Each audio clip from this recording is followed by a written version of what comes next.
Good evening, Drew. You all right there, buddy? Need a hug? Okay. It's been a long week. I took tomorrow off. I need a mental health day tomorrow. Good for you. Yeah, I got a lot going on, buddy. Yeah. Yeah, how about you? You doing okay? You seem a little less enthusiastic than usual yourself. I've been having some gastrointestinal issues the last couple of days, and I'm not running it at full steam today. Any idea why? I think I just ate something, a little bit of a... Probably Skyline. Yeah. Probably Skyline. I haven't had Skyline for over a year now because Proud of you. Gestures and everything. It's not by choice. It should be if you were a rational human being, because that's not food. I don't know how to break that to you. It's so good. I don't think it's good. It's good. They put chocolate in their chili. Did you know that? I do. Cocoa. It's good. Why would you do that? Like, don't try to make, like, there's no meat that belongs in dessert, and there's no dessert that belongs in meat. I disagree. It's delicious. I mean, but it's okay, Drew. You can't be right about everything. So, you know. Tell me that's not the theme of the fucking week. Yeah. All right.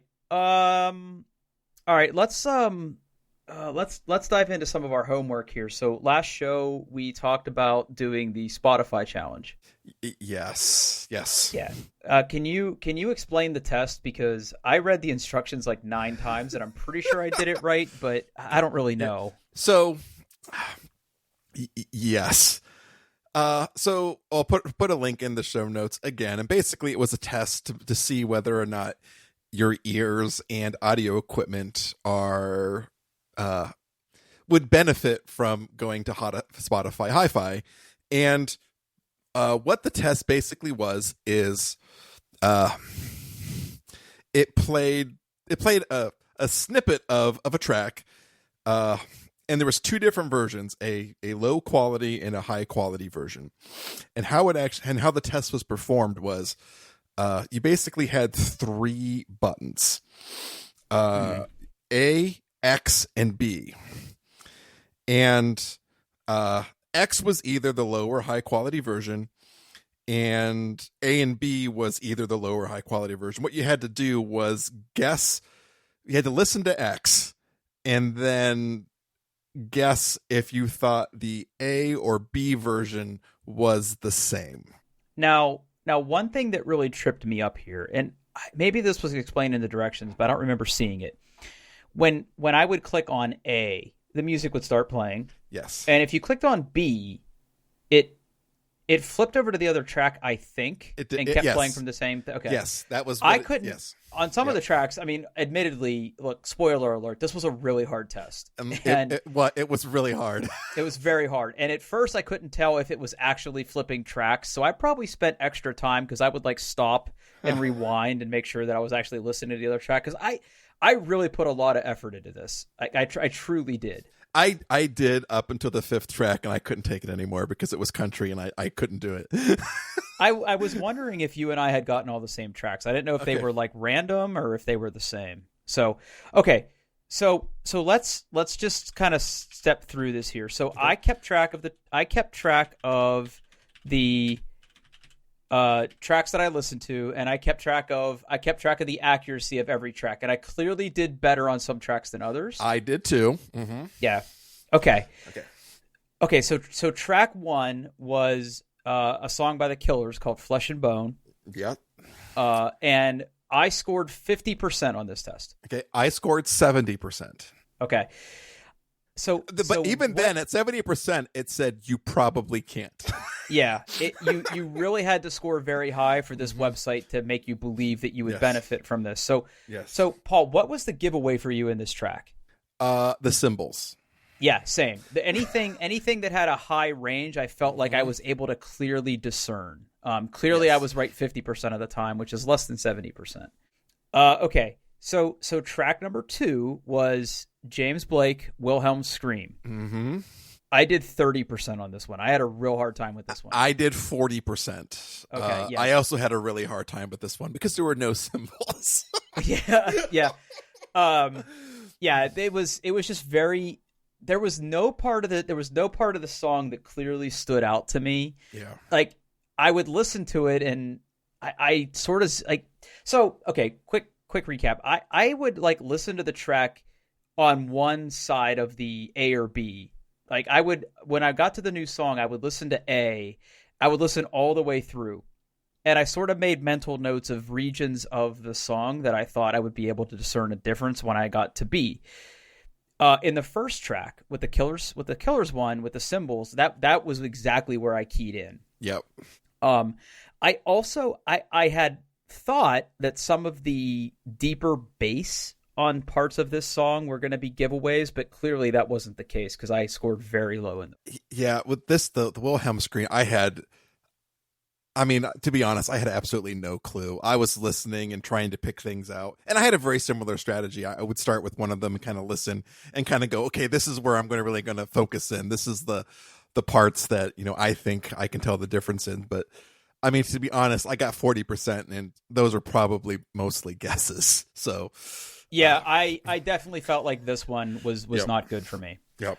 Okay, now, interestingly enough, so track 3 was Daft Punk, Give Life Back to Music. Mm-hmm. And I listened to a lot of Daft Punk and Daft Punk adjacent musicians. I scored 70% on this one. I also scored 70% on this one. Yeah, there were a lot of sections of this track that made it very easy for me to zero in on.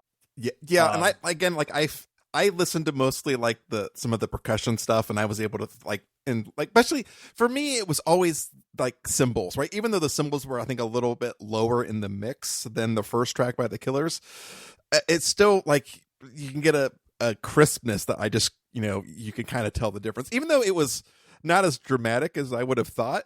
Yeah. If you pay attention, you could pick it out, but yeah. Yep. And then we get to track number 4, which was Hotel California by the Eagles. Mm-hmm. Why don't you go first on this one? Man, I got a 40% on this one. Okay.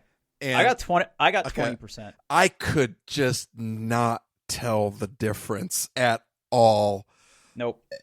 I mean, if 40%, again, I think I got lucky. Like, it just... I grew up in a household of people that were Eagles fans. I had a lot of friends that were Eagles fans. I think I have listened to Hotel California probably 10,000 times in my life. And with good headphones on and a good amp, I thought for sure I was going to be able to tell a difference. I could absolutely not tell a difference between these two tracks. And Paul, I really tried. Like, I really wanted to nail this one. And I could not hear the difference in this one at all. Yeah, I could not either. It was just... whew. It was bad. Yeah. I don't know whether it was just the way it was recorded, being that it's an older song, but man, I could not tell a difference at all. Yep. And then finally was Time Long Gone by the Dixie Chicks. I'm not a country fan. I actively dislike country music. So Yeah. I tried. I could not stand the music, so I just picked A every time, and I got 60%. I was like, that's not fair. I listened to it because I'll admit I actually like some of their music, and I'm not a country fan at all, but I actually like some of their music, and this is what I think one of their better tracks. I actively tried and got 50%. Okay.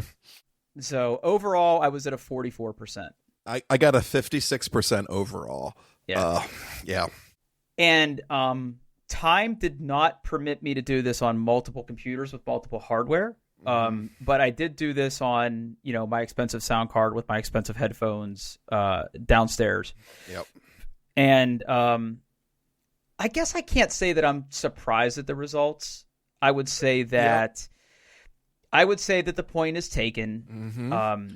Obviously, your ears have to be able to hear it. And I think that years of listening to loud music and playing video games with headphones probably haven't helped. But I think you also need equipment that is capable of delivering that audio sound to you in the best fashion. And I thought I had that. Yeah. But...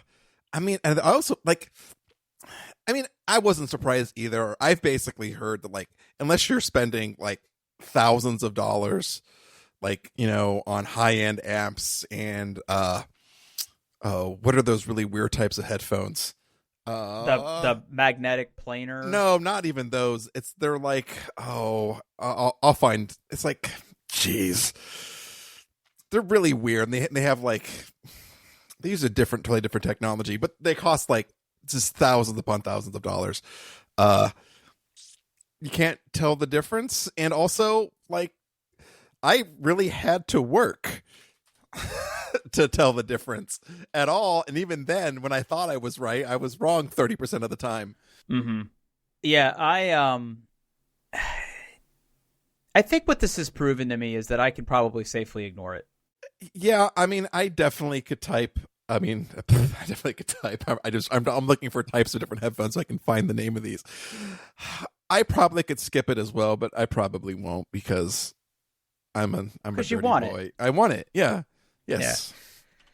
Yeah. Let me know when you find those headphones names, because we're gonna kind of segue into. We actually had real, actual human listener interaction on Twitter this week. Oh, electrostatic headphones. That's it. Yes. I probably can't afford those. Yeah. Yeah. So we had real actual listener interaction on Twitter. So a friend of the show, Steve, yes. had asked us for recommendations on, favorite headphones for music. He was asking about gaming headphones, and you and I kind of gave our recommendations to this. So why don't we dive into this, even if it's just for a quick 5 minutes, just to sort of recap what we said. Yeah. So he reached out and said, what is the headphones that we would recommend for listening to music and for playing the video games. And I mean, I don't have a ton of headphones, so I basically gave him what I'm using right now. Mm-hmm. And I think you did the same. Do you want to start? Yeah, I'll go first. So my mix of headphones right now are definitely, I have certain headphones, and really what it boils down to is what computer I'm on as to what headphones I'm using. So obviously, working at home and the nature of my job, I'm in front of my work computer for at least 8 hours a day. And when I'm not on conference calls or conference video calls or whatever the right word for that is, I'm usually listening to music, because if I'm really actively researching something or coding or doing actual work, I like to listen to music. So for me, on my work computer, I actually flip between two sets of headphones. The headphones I use when I'm not actively participating on a conference call, I'm more just there to listen and chime in occasionally. And the headphones I use when I'm listening to music are some really old Sennheiser's HD 560Ss. And I've had these headphones like forever. Mm-hmm. They're over-ear headphones. They're fabric, so they're not whatever that material is that gets like slimy and flakes off after a while, which I'll talk more about that with one of my other ones. They've just been workhorses. They have really good range. I think they sound really good, because I don't need super high quality on those things. I just need the music and the bass to sound pretty good, because the music is a distraction. It's not what I'm actively listening to, if that makes sense. Okay. And when I'm actively participating or presenting on conference calls, I just roll AirPods, because when I present, I move around a lot. I talk a lot with my hands. I pace. So having the freedom to sort of move around my work area with my AirPods on is absolutely great. And they're not heavy. They don't hurt my ears. They're not the in-ear AirPods Pro. They're just the AirPods that sit in my ear. They're very light. I can carry them around everywhere. If I need to take a call when I'm not at my desk, I can quickly pair it to my phone and take the call from there. To me, they're just absolutely indispensable. They're not awkward like a Plantronics headset or like a gaming headset that's big and bulky. To me, I just don't understand how anything gets better than AirPods, quite frankly, for conference calls. And I know you use the AirPods Pro, right? I for conference calls, I am currently using the AirPods Max. Oh, right. The big steel boys. Yep. Have you come to like those now? They fill a particular niche in my life. I feel like that's the same kind of language my wife would use to describe me. I mean, so I don't use them all the time. I don't use them when I'm listening to like music for a long period of time. I use them for conferences. Sometimes I use them when I'm doing housework around the house. I think I'm going to enjoy them when I can get back on a plane again because the noise canceling is phenomenal. But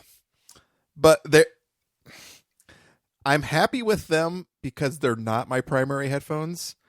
And to pay what I paid for those to not to be my primary headphones is kind of an abomination, really. Mm-hmm. They're hard to recommend, but I like them. How about that?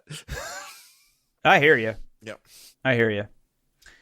And then when I'm on my computer and like downstairs on the computer, and these headphones I've had for a long time, they're the Monoprice Monolith M1060Cs. And Monoprice, if you've never really looked at them for audio equipment, they're pretty good. Like their higher end headphones aren't nearly as expensive as comparable Sennheisers or other expensive headphone brands, and they're actually pretty darn good. They have a lot of ohms, right? Which Yeah. I think is good. More ohms is good for resistance.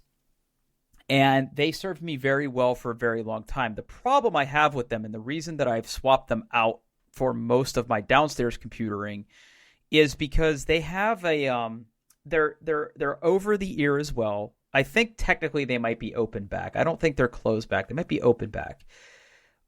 They're quite heavy, so they took a little while to get used to. And the headphone part is like covered in like a rubber plastic material that is flaking off and it feels like slimy because it's just old. Yeah. So I don't wear them as much anymore, and I can't bring myself to throw them away. I'm sure that I will. But they're very, very nice headphones. They sound amazing. Like they still sound just as good as the day I bought them. So if I'm listening to music and actively coding, sometimes I'll pop those in because I actually have multiple headphone ports on this computer right now. It's a long story. So I can actually have two sets of headphones plugged in, so it's pretty easy to go back and forth. But my daily driver on my PC these days are my Sony WH-1000XM4s, which are the wireless Bluetooth headphones, but I don't use them for Bluetooth. One day when we're allowed to travel places again, I probably will use them wirelessly Bluetooth because they're actively noise canceling as well. But, I don't run the battery down. They're not turned on. You can use them just plugged in like regular headphones, and they sound really, really good. So that's kind of the rotation that I have here. So tell me about yours. So I've learned that I love like the high end and kind of the mid range. I'm not a bass snob. I mean, I listen to music with lots of guitars and screaming. So take it as you will. I have obviously like we said for conference calls. I'm currently using the AirPods Max. They're great for that.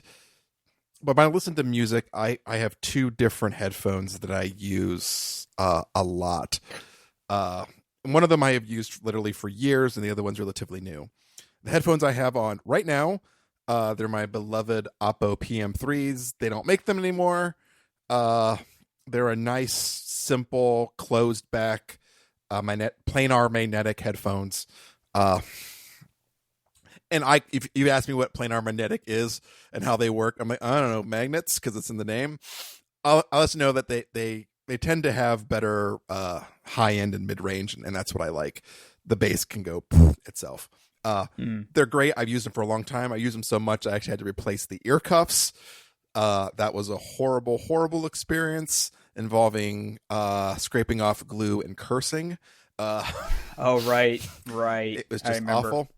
The other pair that I am kind of trying out is I've never owned a pair of open back headphones before because I listen to a lot of my music in an office environment and around people, and no one wants to hear my loud, angry music but me.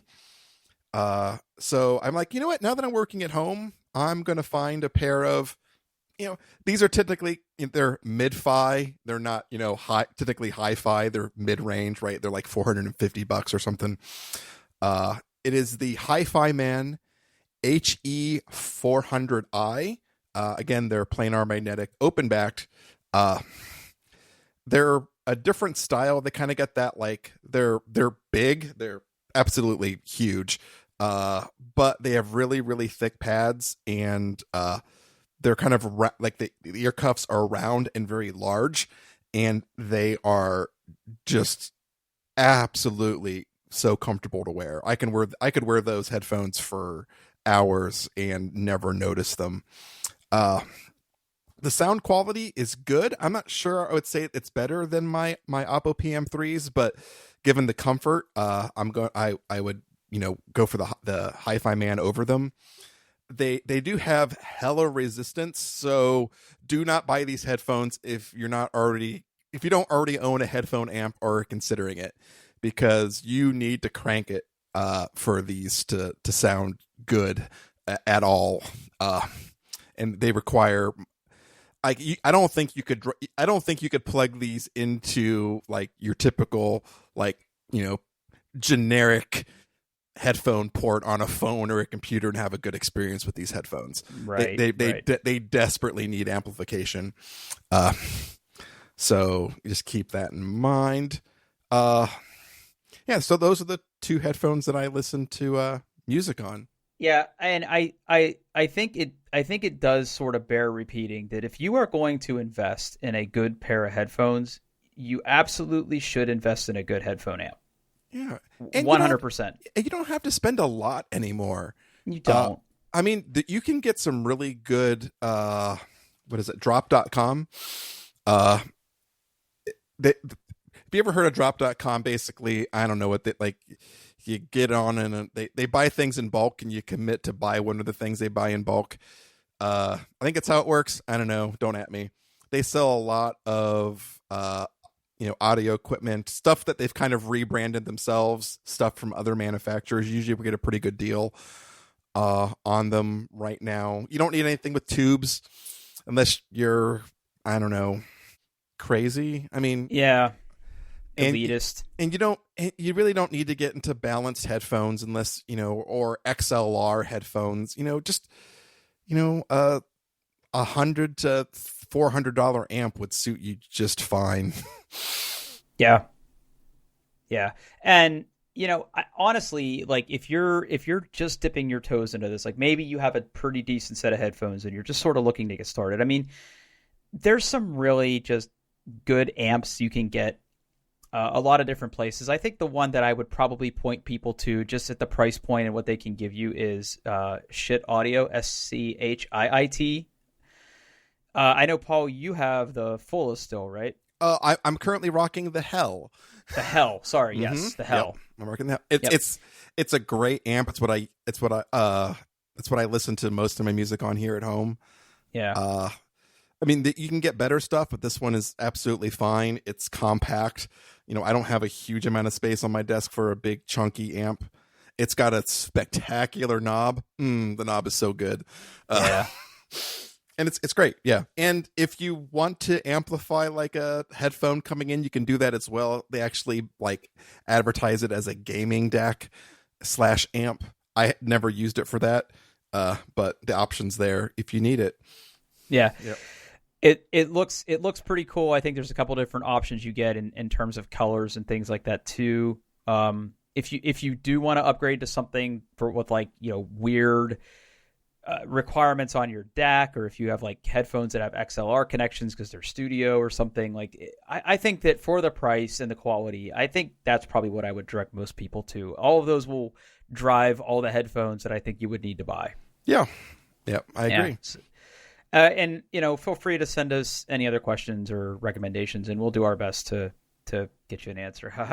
Name of the podcast. There it is. And please don't recommend more headphones to me, because I've already spent a lot of money and I don't need to spend anymore. Yeah. And like if you want us to go like super deep into headphones, we can definitely bring a guest to the podcast that'll melt your brain on that. That's true. We know a guy. We do know a guy. We both know a guy. Okay. Moving right along here. I dropped this link in the show doc one night when I couldn't sleep. I found this link, and I think you and I might be the only people that actively participate in this podcast that would really appreciate this. It is all 17 Twilight Imperium factions basically ranked by terribleness. And when I say terribleness, like how bad of a galactic citizen they are. The title is actually a little darker than that. Ranked by number of war crimes. Ranked by number of war crimes. So Paul, set us up for people who aren't as quite into board games as we are. What's Twilight Imperium? Okay, so Twilight Imperium is, I would put it into the experience board games, right? It really is one of the Cadillac of board games. And when I say Cadillac, I don't mean luxury, I mean size. Yes, the box is absolutely huge. Just think of the biggest board game you've ever seen, and then add like 33% onto that, and that's Twilight Imperium. It's sprawling big board game. Big board game. Supports 8 players. Supports 8 players. An average playthrough takes between like 6 to 8 hours. I would say maybe 4 to 8. It hovers around the 8 hour. Depends how many people have played before and how the game goes, but yeah. It's basically, the notion is each player takes ownership of a galactic civilization, and you are trying to be the supreme civilization by, doing typical nerd stuff, doing research, exploring, colonizing planets, beating up on your neighbors, collecting and hoarding resources, lying, cheating. Yep. And the game it's got this sweet spot between not being like so complex, like some of those like really, really detailed, like, World War II tabletop games, but having enough rules that it gets you like just hooked, and it's crunchy, and almost every time there's like a rules question and someone gets the rule book and they flip through and you make a decision, like, so it scratches all of those itches that board game nerds have. And there's so many components. Like, you're having these starships and you're going around, and like you have fleets of like 20, 30 starships fighting with other fleets of just as big, and there's just brightly colored spaceships everywhere on the table, and it's wonderful. It's not something I want to play all the time, but most of the time when it's like, hey, do you want to play Twilight Imperium in a couple weekends? Yes, I'll clear my calendar, save me a spot. Yeah, there was a pretty good period of time there where you and I were playing this game a couple times a year, because that's really all it takes. That's all. Yeah. And when I say that, it's just because, and they've done a pretty good job in 4th edition of streamlining some of the stuff and tuning some stuff up. But this is one of those games that if you play it once or twice a year, that's really all you need to do, because you get all your friends together. Mm-hmm. You sort of dedicate a Saturday afternoon to it. You sit down, you play it. It really helps to play with the same people, because you sort of get a sense for how they play the game, which is kind of important. Like, if you're, it's kind of like Matt Damon says at the beginning of Rounders. Like, if you sit at the Twilight Imperium table and you don't know who the sucker is, it's you. Like, you kind of have to know who you're up against, because without getting like really creepy specific, like, we would play, Paul, and clearly there were people that you zeroed in on. I was usually one of those people that would get beat up kind of early. Like, our friend Dan would sort of like always somehow be in the top 2 at the end of the game because everybody left him alone. Like, it was just it was uncanny how a lot of these games played out. This is one of those games where there is obviously competition because you want to win the game.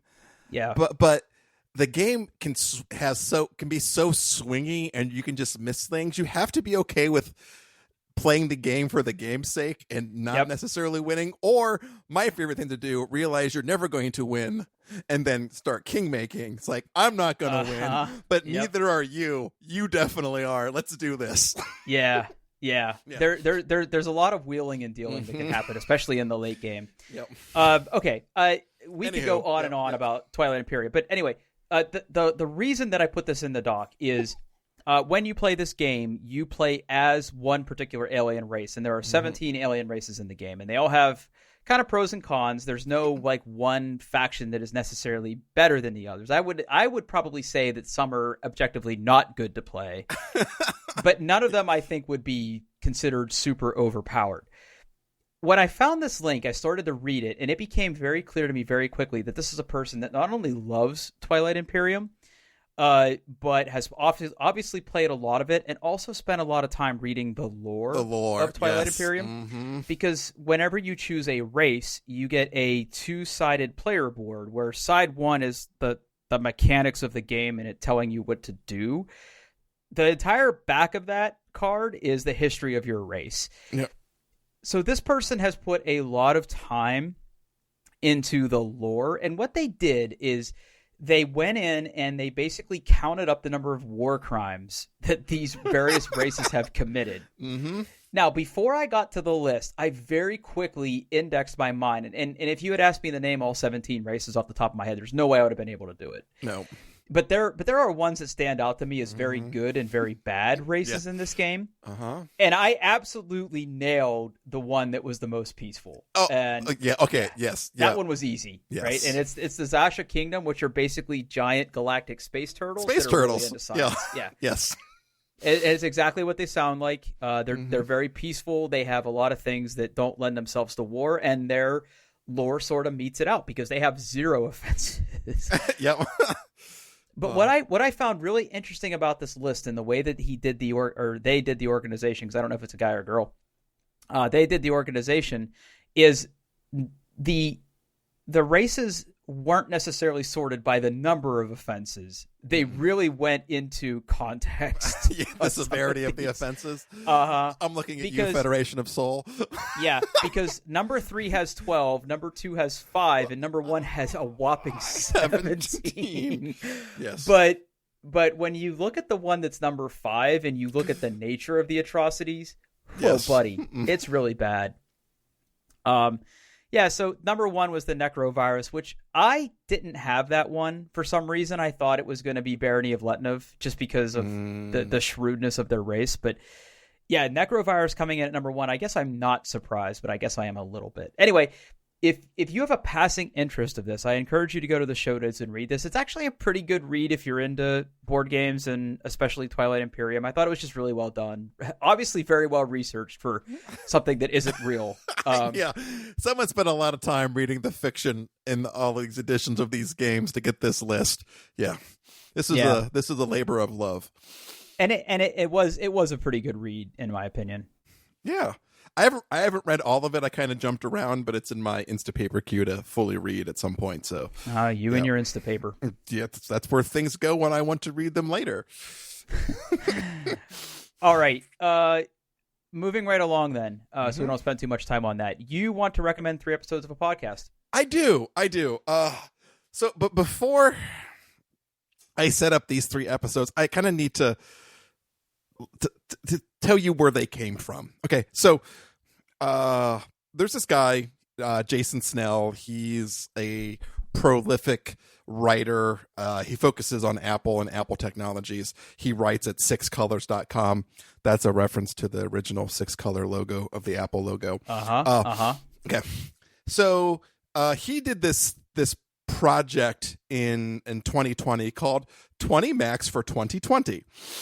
What he did is he picked 20, not the most important, not the best, but what he called kind of 20 notable Macs. And he did this thing where for every Mac, he did a article, he did a video review, and he did a podcast. And I mean, those are great. If you love the Mac, I recommend all of it. There's a link you can, at 6 Colors, you can go and find everything. But I'm here to talk about something special he did at the end of the podcast, right? So, obviously what he did is he interviewed lots of people that are kind of, superstars of the Mac community, like John Gruber and John Siracusa, people like that, to get their opinion on these Macs. So, if you subscribe to the podcast, there's 20 episodes, each one talking about each of the Macs. And then there are 3 bonus episodes. And the 3 bonus episodes are what I want to recommend to anybody who A, likes to hear people talk passionately about something, and B, likes Apple even just a little bit. And what these 3 episodes are, it's like 4 hours of Jason Snell talking to John Siracusa about Max. Whoa. Oh boy. Okay, I'm in. Yeah, so even if you don't listen to anything else, just listen to those 3 episodes. It's just really good. If you don't know who John Siracusa is, you're doing yourself a disservice. He's a prolific podcaster. He's one of the hosts of the Accidental Tech podcast. He hosted the now over, but one of my favorite podcasts of all time called Hypercritical, where he would just talk about things, anything, in great, exquisite detail. Nothing is so perfect that it can't be complained about was the tagline for the podcast. He used to write. He got famous for writing some of the best Mac OS reviews up until recently. Right. He does a bunch of other podcasts. He's a treasure. He's an absolute treasure. And the one thing about John Siracusa, the things that he's passionate about, he's extremely passionate about. And I don't think there's anything that he loves more than Apple and Macs. He loves Macs. He loves Mac computers. And to hear him talk about some of these computers and just telling stories in his opinion, it scratched all those itches that I've been missing from listening to not being able to listen to Hypercritical for so long. It was so good. So, yeah, I would recommend episode 21, 22, and 23 of the 20 Macs for 2020, where he talks to John Siracusa. It's about 4 hours of content. It's really good. Yep, I just subscribed to that on my podcast player of choice, actually. So I'm good to go there, buddy. I'm definitely gonna do that. Thank you for the recommendation. Mm-hmm. I saw you post that there, and I didn't click the link on purpose because I wanted to see. Yep. Kind of wanted to see what happens. And the whole thing is good. Like, all of it's good if you want to listen to all of it, but at least listen to those last 3 episodes. It was a nice trip down memory lane for me, because the original Mac and the Mac SE30 and stuff, those have big parts of my childhood. Yeah, I mean, those are legendary machines, right? Yep, definitely indeed. part of our childhood, and it was special stuff.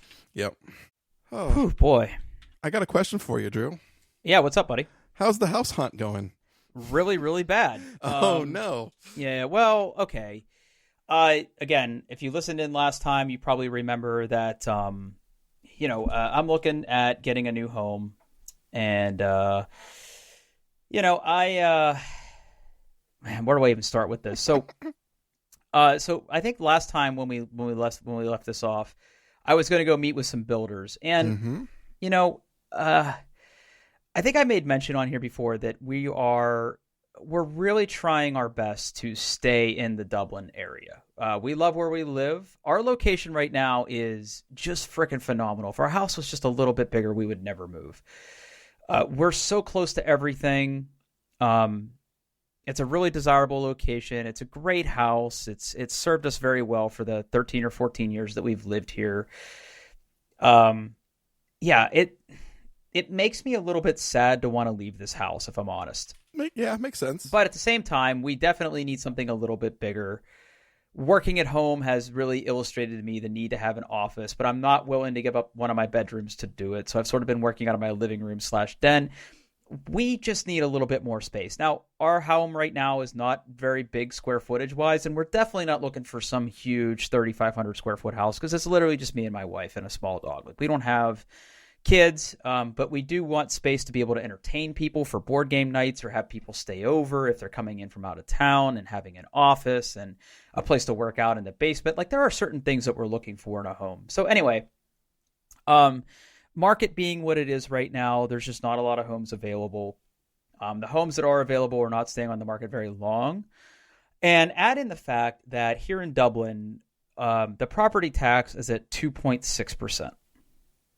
Mm-hmm. And the update I have for tonight is that really makes things difficult in terms of options. So for those of you that haven't had the joy of buying a home before, Here's the general thing. Your mortgage payment a month really comes down to two numbers: how much you're paying on your loan and how much you're paying in property taxes. If when I'm looking at a home, and I'm just going to throw numbers out there. I'm not saying this is the type of home I'm looking for or the budget I'm looking at. Let's just use a nice round number. If we were looking for a $450,000 home that was already built, it's a home that is in Dublin. Okay. Current market value $450,000.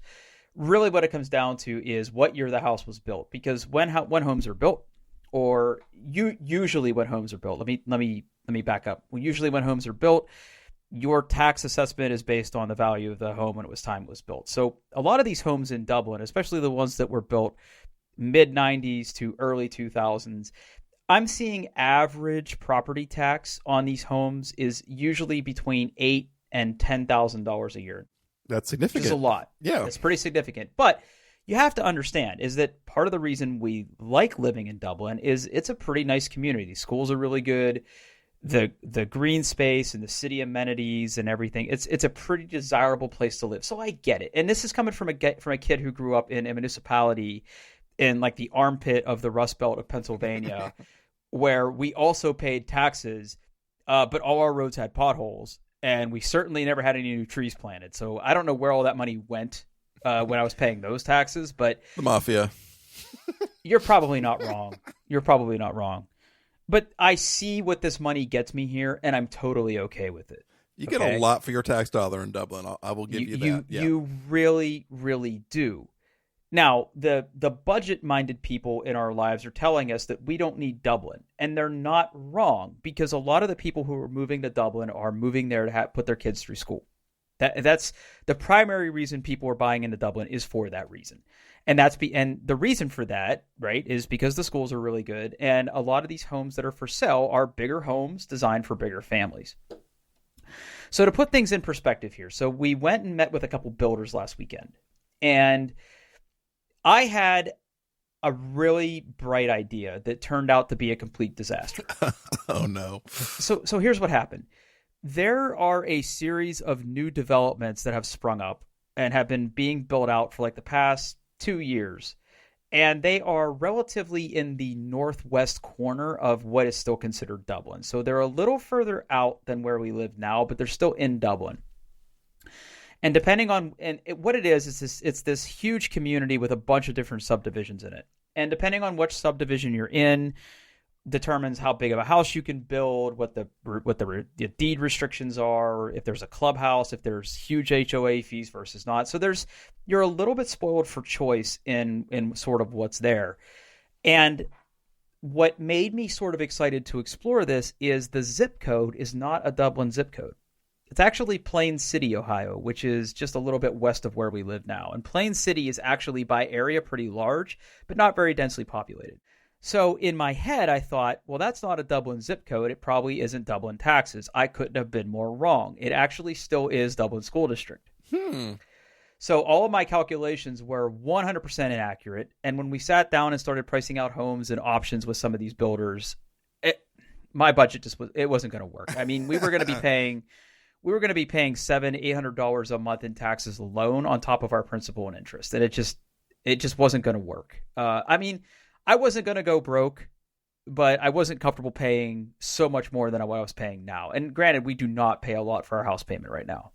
So, not having as much disposable income to go out to dinner or, buy water cooling PC parts, because I know I'll do that again one day. Like that's something that's still important to us. So I want to be reasonable. I know that my house payment's going to go up, but I don't want it to go up too much.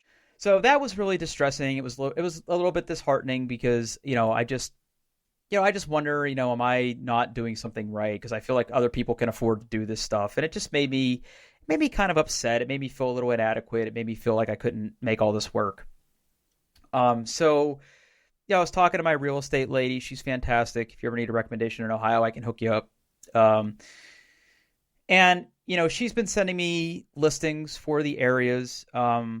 Things come on the market and go off so fast. Like if something I can't just, really what it comes down to, Paul, is I will get alerted that a house is going to be shown on a Monday, and I'll get this notice on a Sunday, and I just can't duck out of work and peace out and go tour a house. And even if I could, some of these things, they're not accepting contingent offers because our house would have to sell. And, like there's a home that I'm actually going to go see tomorrow that I'm actually really excited to see, but I know I won't get it because they're not accepting contingent offers and my house is not on the market yet.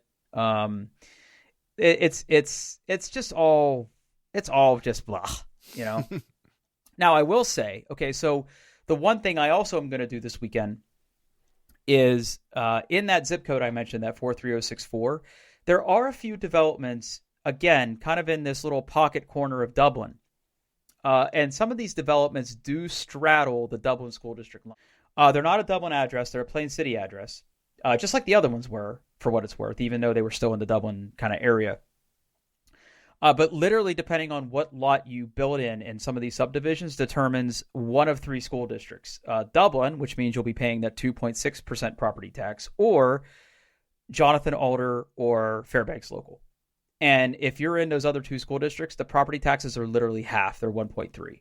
Nice. Okay. That's pretty significant. Now, to put that in perspective, right, when I'm dealing with these builders, there is a significant difference in the quantity of house I can build, or more to the point, because on new builds, right, if I spend $450,000 on a home building a house out there, the tax assessment will be what I spend on the house. Yeah. Unlike some of these older houses that haven't had reassessments in a number of years, where the home price might be $450,000, but the tax rate really isn't 2.6% because it was 2.6% the last time it was assessed like 10 years ago. The assessment is going to be much higher on these homes, but I can almost build a much bigger house for less money than some of these older houses. Yeah. Because of the tax rate being so low. So it's a lot to think about. It's a lot to take in. Now, the downside there is there's a lot more uncertainty with this route, believe it or not, just because, and you've been through this, right, is I'm going to meet with these builders. They're going to want a significant amount of money up front as a deposit. They do, yes. Right? And blessed as I am, I can write that check. I'm not worried about that. What I am worried about is we're going to start this process. Are homes still going to be selling as fast as they are in 6 to 8 months when I want to sell my house? Because if I can't sell my house in 6 to 8 months, whoa, buddy, I'm in trouble, right? I think you're going to be just fine where you live, unless war starts. I think you're going to be okay. Yeah.